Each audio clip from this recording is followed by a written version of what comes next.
This is my final presentation for my Tech Noir level design project, Tears in the Rain. Titled after a quote from Blade Runner, I based the level around the film's distinct visual style, with this image as my primary point of reference to aim for, and with a plot similarly centered around a conflict between humans and androids. You play as a cybernetically enhanced private investigator on the search for a missing person. In the level, you start by visiting a few points of interest before working your way down into the lower city, where the individual was last seen.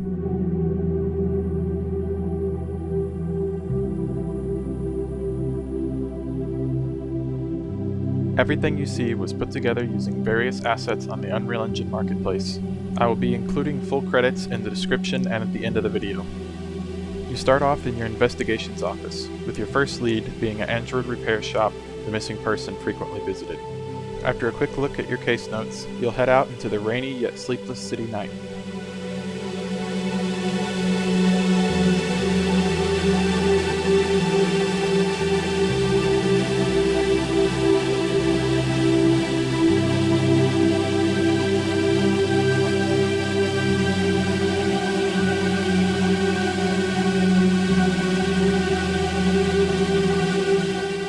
Across the street over there you can see the Android repair shop, but to get there on foot we'll have to take a little detour.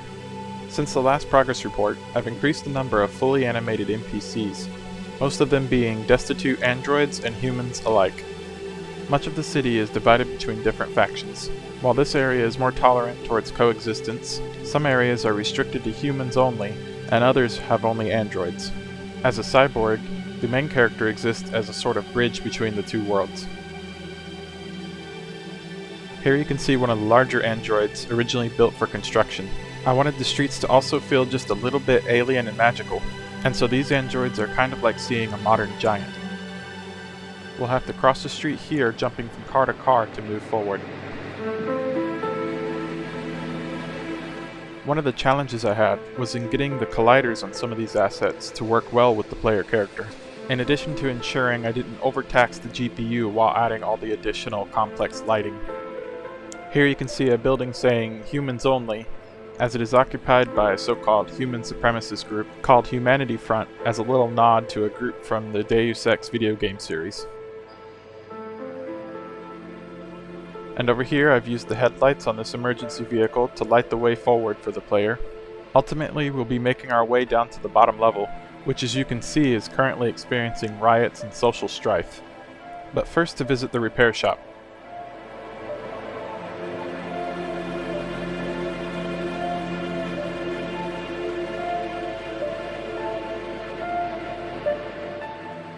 I've titled the repair shop Electric Sheep as another reference to the original novel Blade Runner was based on.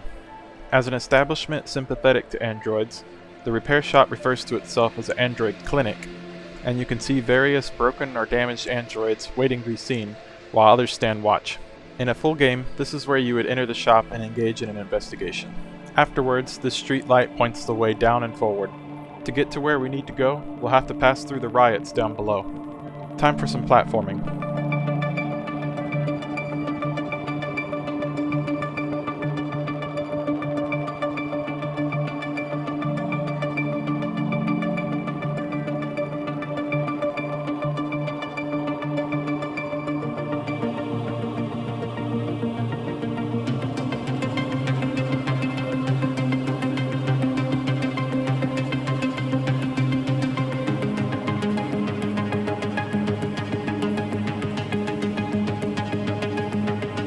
Here you can see a crowd of human separatists confronting a crowd of androids and android sympathizers. We'll just make our way through here before this boils over. On the right is a broken elevator shaft leading down into the Undercity.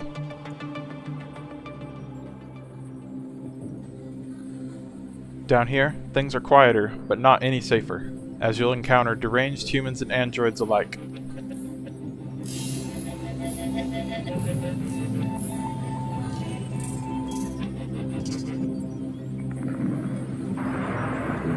In a full game, I would make this into a sort of stealth horror section, sneaking through the dark and avoiding the zombie-like citizens of the Undercity. Eventually you'll stumble upon a secret passage, not meant to be found by any human, leading even further under the city. Down here, you'll find a machine city being built in secret right under our feet.